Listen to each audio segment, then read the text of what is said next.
Avec le programme Artemis, le retour de l'humanité sur la Lune devrait nous offrir des images d'une qualité exceptionnelle, à des années-lumière de celles des premiers pas de Neil Armstrong.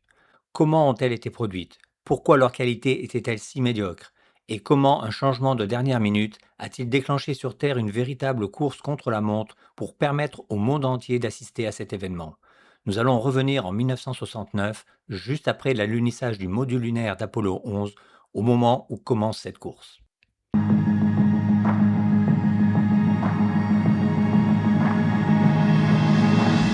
À peine le module lunaire posé sur la Lune, Neil Armstrong appela Houston pour demander d'avancer l'heure de la sortie Our extravéhiculaire. recommendation at this point is planning an EVA with your concurrence starting at about 8 o'clock this evening Houston time. That is about 3 hours from now. Initialement, il était prévu que les astronautes dorment, mangent et seulement ensuite sortent du module lunaire. Sur le moment, ce changement paraissait sans conséquence. Pourtant, sortir vers 1 heure GMT le matin du 21 juillet, 6 heures plus tôt que prévu, allait bouleverser toute l'organisation de la retransmission télévisée et provoquer une véritable course contre la montre entre les stations de réception et la Lune. La sortie était filmée par deux caméras. La première était installée à l'intérieur du module lunaire. C'était une caméra 16 mm qui filmait à travers un hublot. Elle enregistrait les images sur une pellicule à raison de seulement 6 images par seconde. Mais cette caméra ne transmettait rien vers la Terre. Les images qu'elle enregistrait ne seront découvertes qu'après le retour de la mission. La seconde caméra, en revanche, est celle qui permettra au monde entier d'assister en direct au premier pas d'un être humain sur la Lune. Contrairement à la première, elle était rangée dans un compartiment de l'étage de descente du module lunaire. Lorsque Neil Armstrong fut en haut de l'échelle, il actionna une poignée qui libéra une trappe articulée qui bascula comme une table. Fixée dessus se trouvait la caméra de télévision en position inversée.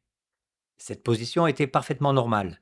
La poignée visible ici servira ensuite à la décrocher afin de la fixer sur un trépied.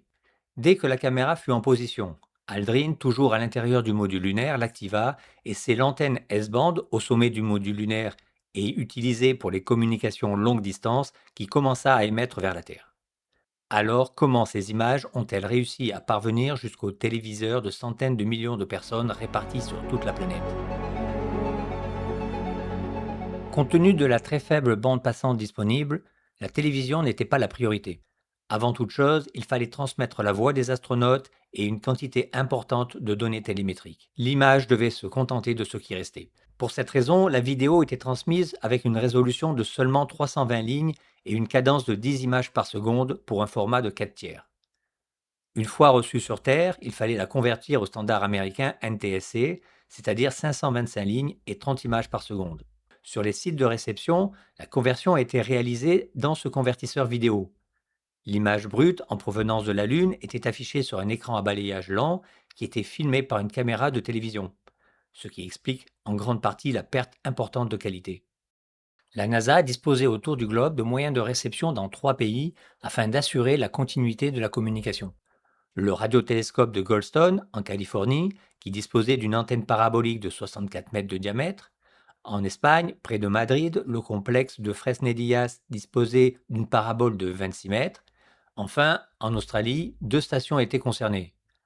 La première est le célèbre radiotélescope de Parkes avec son antenne de 64 mètres. La seconde est la station de Honeysuckle Creek, beaucoup plus modeste, équipée d'une parabole de 26 mètres. Bien que chaque site rêvait de retransmettre les premières images de l'homme sur la Lune, suivant le planning initial, c'était Parkes qui devait être la station principale de réception pour toute la sortie extravéhiculaire. Tout simplement parce qu'Armstrong devait initialement sortir du module lunaire aux alentours de 7 heures GMT le matin du 21 juillet, et que la Lune serait haute dans le ciel australien et absente à Goldstone ou en Espagne. En effet, pour recevoir un signal venu de la Lune, une condition est indispensable, l'avoir. Autrement dit, la Lune doit être au-dessus de l'horizon de l'antenne. Or, la Terre tourne sur elle-même et pendant ce temps, la Lune poursuit sa révolution sur son orbite. Par conséquent, c'est la mécanique céleste qui détermine qui voit la Lune dans son ciel. Parkes et Honeysuckle étant pratiquement sur le même méridien, ils sont dans les mêmes conditions d'observation. Mais Armstrong, en anticipant sa sortie vers 1 heure GMT, a bouleversé les calculs. Dans ce nouveau planning, la Lune se lèvera à peine en Australie alors qu'elle sera encore haute à Goldstone. Parkes et Honeysuckle semblent hors jeu. Goldstone devient subitement la station principale. Mais comme il ne s'y attendait pas, il n'était pas prêt, et ça va se voir. Pourtant, nouveau rebondissement. À bord du module lunaire, les préparatifs des astronautes prirent plus de temps que prévu, et désormais la sortie est repoussée vers 3 heures GMT. Et ça change tout. Alors qu'Armstrong était sur le point de sortir, en Australie, la Lune commençait à monter dans le ciel. À Honeysuckle, la petite antenne put rapidement commencer à suivre le signal. À Parkes, à cause de sa taille, la parabole ne peut pas pointer un astre sous 29,6 degrés d'élévation par rapport à l'horizon, parce que dans son inclinaison maximale, elle touche déjà presque le sol. Tant que la Lune est en dessous de cette limite, le signal ne peut pas être capté par le récepteur axial. Alors, ils utilisèrent un dispositif particulier à Parkes, un récepteur hors axe qui permettait de recevoir un signal même s'il n'est pas exactement aligné avec le centre de la parabole. Il était installé sur une platine rotative autour du récepteur axial. Ainsi, en pilotant la parabole en azimut et la platine en rotation, le signal en provenance de la Lune pouvait être reçu et suivi à partir de 28,2 degrés au-dessus de l'horizon. Ce petit 1,4 degré de différence va permettre de gagner quelques minutes pour être au rendez-vous. Parkes joua toutefois de malchance. Ce jour-là, le vent soufflait avec des rafales de 110 km/h qui exposaient la structure au-delà de ses spécifications. Et pourtant, au moment où la caméra de télévision installée sur le module lunaire commence à émettre, les deux stations australiennes reçoivent le signal. Les deux flux d'images sont envoyés vers Sydney. Là, Charlie Goodman, un ingénieur de la NASA, doit les comparer et retransmettre le meilleur vers Houston par satellite Intelsat via les stations de Maury et Jamesburg, puis par liaison terrestre. Tandis que les images en provenance de Goldstone sont acheminées directement par voie terrestre. À Houston, on doit alors faire un choix entre le flux arrivant d'Australie et celui de Goldstone avant de l'envoyer aux chaînes de télévision. En théorie, il suffit donc à chaque étape de choisir la meilleure image. Ce n'est pourtant pas ce qu'il va se produire en pratique. À 0h34 GMT, la caméra est activée et les premières images arrivent sur l'écran géant de la salle de contrôle de Houston. Goldstone TV online. And we're getting a picture on the TV. Mais elles sont inversées et trop fortement contrastées. À Goldstone, on avait oublié d'inverser un commutateur du convertisseur vidéo pour remettre l'image à l'endroit. Et en plus, il est mal réglé, produisant cette image trop contrastée. Can you confirm that your reverse switch is in the proper position for the camera being upside down? Stand by, we will go to the reverse position. We are in reverse. Alors qu'Armstrong est en bas de l'échelle, l'image devient plus claire et moins contrastée, parce que Houston vient de basculer sur l'image en provenance d'Australie, celle d'Honeysuckle Creek. All stations, we have just switched video to Honeysuckle. Donc, au moment où Armstrong met le pied sur la Lune et prononce sa célèbre phrase, le monde entier reçoit les images en provenance de la Lune via l'antenne de 26 mètres de diamètre d'Honeysuckle Creek. That's one small step for man, one giant leap for mankind. Pendant 3 minutes, Honeysuckle va garder la main jusqu'au moment où l'image passe en négatif et Houston annonce qu'ils viennent de repasser sur les images de Goldstone. All stations, Houston TV, we have just switched to Goldstone video. Mais décidément, rien ne va à Goldstone, ce qui décidera Houston 2 minutes plus tard à repasser sur Honeysuckle.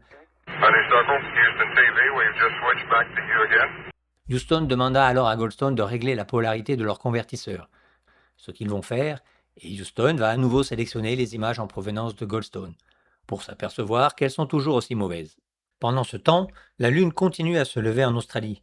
Il est 3h02 GMT, et à Parkes, c'est désormais le récepteur axial qui traque la Lune, ce qui n'échappe pas à Charlie Goodman, qui appelle Houston pour leur signaler qu'il leur envoie une très bonne image en provenance de Parkes. Sydney video, Houston TV, or Houston TV, Sydney video. This Houston TV, go ahead. Please be advised I have a very good picture from Parks. Shall I give it to you? Roger. You have it. Roger, beautiful picture. Thank you. À Houston, on sélectionne cette image, mais on rebascule un instant sur Goldstone pour comparer et finalement garder la transmission en provenance de Parkes, et ce pour toute la suite de la sortie des deux astronautes.